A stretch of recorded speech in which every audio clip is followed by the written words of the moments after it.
BR9 TV news ఛానల్కి స్వాగతం. కాకినాడ జిల్లా కాకినాడ పట్టణం. ఈరోజు కాకినాడలో మున్సిపల్ ఇంజనీర్ వర్కర్ల యూనియన్ రాష్ట్ర కమిటీ పిలుపు మేరకు కాకినాడ మున్సిపల్ వర్కర్ల యూనియన్ ఈరోజు నిరవధిక సమ్మెకు పూనుకున్నారు. వారు స్థానిక కాకినాడ స్మార్ట్ సిటీ కమాండ్ మరియు కమ్యూనికేషన్ సెంటర్ గేట్ ఎదురుగా ఉన్న స్థలంలో వారు ఈ సమ్మెకు పూనుకున్నారు. ఈ సందర్భంగా వారు మాట్లాడుతూ వారు ఎదుర్కొంటున్న పలు సమస్యలపై ప్రభుత్వం స్పందన కరువైందని, విసిగి వేసారి ఆఖరి ప్రయత్నంగా ఈ నిరవధిక సమ్మెకు పూనుకుంటున్నట్టు తెలిపారు. ఈ సమ్మె రాష్ట్ర వ్యాప్తంగా జరుగుతుందని వారు ఈ సందర్భంగా తెలిపారు. ఈ సందర్భంగా వారు మాట్లాడుతూ వారు ఎదుర్కొంటున్న పలు సమస్యలపై BR9 టీవీతో ఫేస్ టు ఫేస్.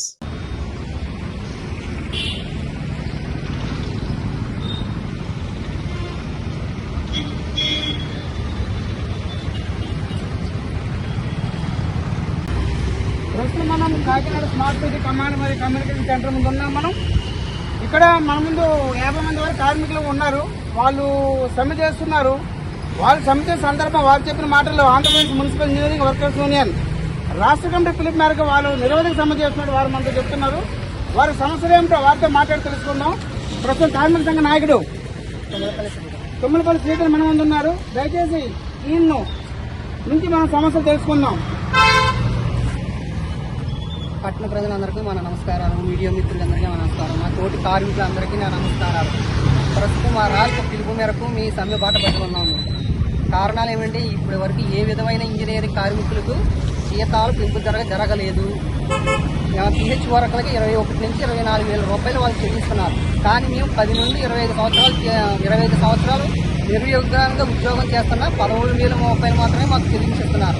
మాకు సంక్షేమ పథకాలు కానీ ఇతర పథకాలు కానీ ఏవి కూడా వర్తించలేదు. గవర్నమెంట్ నుంచి రావాల్సిన ఏ విధమైన కూడా మాకు వర్తింపు లేదు. ఈ 13,000 జీతాలకే మేము పనిచేసి ఉన్నాం. ఏ విధమైన గవర్నమెంట్ నుంచి కానీ పెంపుదల లేదు మాకు. దాని నిమిత్తం మేము కాకినాడ స్మార్ట్ సిటీ గేట్ ఎదురుగా మేము సమ్మెబాటు పట్టుకున్నాం. మా ముఖ్య డిమాండ్లు టెక్నికల్కి 24,000, టెక్నికల్కి 29,000, నాన్ టెక్నికల్కి 24,005 రూపాయలు ఇప్పించవలసిగా కోరుచున్నాం. 15 సంవత్సరాలు పైబడిన వారందరికీ కూడా క్రమబద్ధీకరణ చేయవలసిందిగా కోరుచున్నాం. చనిపోయిన కార్మికుడికి ఎవరైనా సరే 10 లక్షల రూపాయలు ఇప్పించవలసిందిగా గవర్నమెంట్ మేము కోరుతున్నాం. ఈ విధమైన మా కోరికలను నెరవేరుస్తారని గవర్నమెంట్కి మేము సద్వినియోగంగా వింతపత్రంగా అందజేసి ఉన్నాం. ప్రస్తుతం మనం ఉన్నాం. ఈ కార్యమందరిలో ఉన్న వారి సమస్యలు మీకు ప్రభుత్వానికి తెలియజేస్తున్నారు. మరి వారి సమస్యలు పరిష్కారం అయ్యేందుకు మా BR9 టీవీ తప్పకుండా వారితో ఉంటుంది ఈ సమయం తెలియజేసుకుంటూ వారందరికీ నమస్కారములు.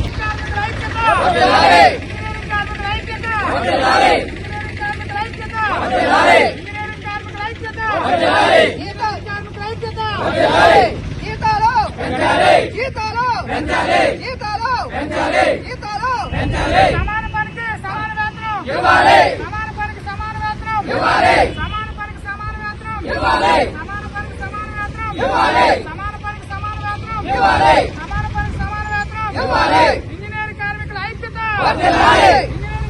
ఐక్యత.